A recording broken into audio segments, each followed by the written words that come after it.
खुलुमबाय आंनि मुलुगनां बड' निउस चेनेल साफ्रोमबो नायगिरि बिथांमोननिसिम गोजोन फुंबिलिनि बयनिसिमबो गाहाम हामलायनाय जासिहरनाय जाबाय। आसा खालामो नोंथांमोनहा गासै मोजाङै दं। बे समाव आं नोंथांमोननि सिगाङाव फुंबिलिनि मोननैसो खौरां लाना फैलायबाय। अन्नानै भिडिअखौ स्किप खालामाजासे जोबजासिम नायलांदो। दिनैनि फुंबिलिनि मोननैसो खौरांफोरा जाबाय। गिबि रादाबाव दं BTRआव टेटनि रिक्रुइटमेन्टखौ होसिगोन।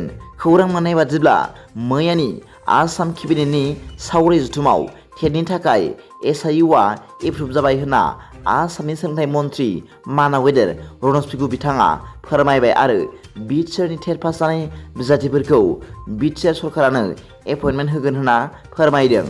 मख'जाथाव बाथ्रादि आसामनि 10थि शेड्युल एरिया स्पेसियेल टेटनि मार्कशीट आरो सार्टिफिकेटखौबो हरनो थाखाय आसामनि गिबि मन्थ्रि मानाव गेदेर डक्टर हिमेन्त बिश्व शर्मा बिथाङा बिथोन होबाय होनना मिथिनो मोननाय जादों।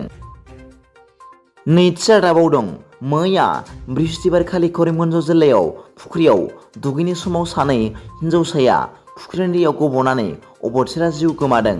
खौरां मोननाय बादिब्ला बे जाथाया करिमगन्ज जिल्लानि राथाबारि गामियाव जादों।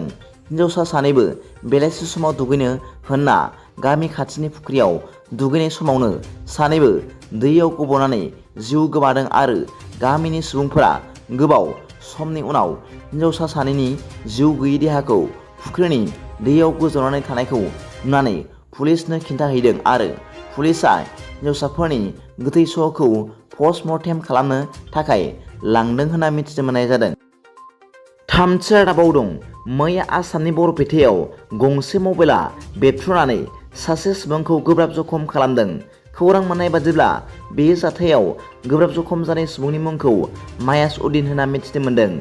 जाथायनि सोमोन्दै मिथिनो मोननाय बादिब्ला मायास उद्दिना गावनि मबाइलखौ गावनि उनाव दोननानै उन्दुदोंमोन आरो बे समावनो मबाइलाव मोनसे गोमोथाव सोदोब जादोंमोन आरो जेब्ला बियो मबाइलखौ दांदोंमोन अब्लानो मबाइला हरखाब बेरफ्रुदोंमोन आरो बे सुबुङा गोब्राब जखम जादों होनना मिथिनो मोननाय जादों। दा बे सुबुंखौ गंसे हस्पिटालाव फाहामथाय होगासिनो दं होनना खौरां मोननाय जादों। ब्रैथि रादाबाव दं मैया 14 सेप्तेम्बर खालि BTRनि गाहाय मावफुं सोद्रोमा मानाव गेदेर प्रमद बर' बिथाङा बाक्सा जिल्लायाव NDPनि खुंगा 35थि जोनोम सान फालिनाय हाबाफारियाव बाहागो लाहैनानै NDPनि सायाव बेसेन गोसा बिबुंथि लाखिदों आरो बाक्सा जिल्लानि साम' हाथायाव लुनो थाखाय थांखि लानाय Bodoland movement museum and martyrs मनुमेन्टनि गिबि गायसनथायनि गिबि खुन्थियाखौ गायसनदों होनना मिथिनो मोननाय जादों। बाथि रादाबाव दं गेदेर खौरां इउ पिपल राजखान्थि हान्जाया गावजों गाव गोरोबलायनो हामारा नामा? इउ पिपल राजखान्थि हान्जाया गावसोरनि नेहाथारिखौनो होखारबाय। नंगौ, नोंथाङा थारखौनो खोनादों। इउ पिपल राजखान्थि हान्जाया गावसोरनि नेहाथारिखौनो बिबाननिफ्राय बोख्लायबाय।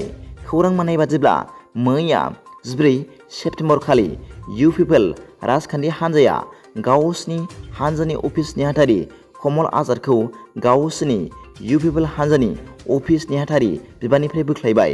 खौरां मोननाय बादिब्ला बिथां कमल आजादआ मैया 14 सेप्तेम्बर खालि उदालगुरि जिल्लानि बैराबकुन्दुआव 1 लाख बिफां गायनानै गिनिज बुक अफ वर्ल्ड रेकर्डआव मुं थिखोहोनो नाजानायनि सोमोन्दै फेसबुक पेजआव सोंखारिनायनि पस्ट होनाय दायनि थाखाय बिथां कमल आजादआ इउ पिपल हान्जानि अफिस नेहाथारि बिबाननिफ्राय बोख्लायजादों।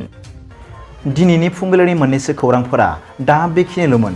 भिडिअखौ मोजां मोनदोंब्ला आंनि बे मुलुगनां बड' निउस चेनेलखौ अन्नानै साबस्क्राइब खालाम आरो बेल आइकनआवबो थुनानै ला, जाहाथे आं गोदान निउस आपडेट लानानै फैब्ला नोंथांनियाव सिगांग्रो नटिफिकेसन सौहैयो। दा बेलासिनि रादाबाव नोंथांमोनखौ आंनि बे चेनेलाव गासैखौबो बरायहरनाय जाबाय। गोजोन्थों। एसेनोसै। जै बर' हारिनि जै।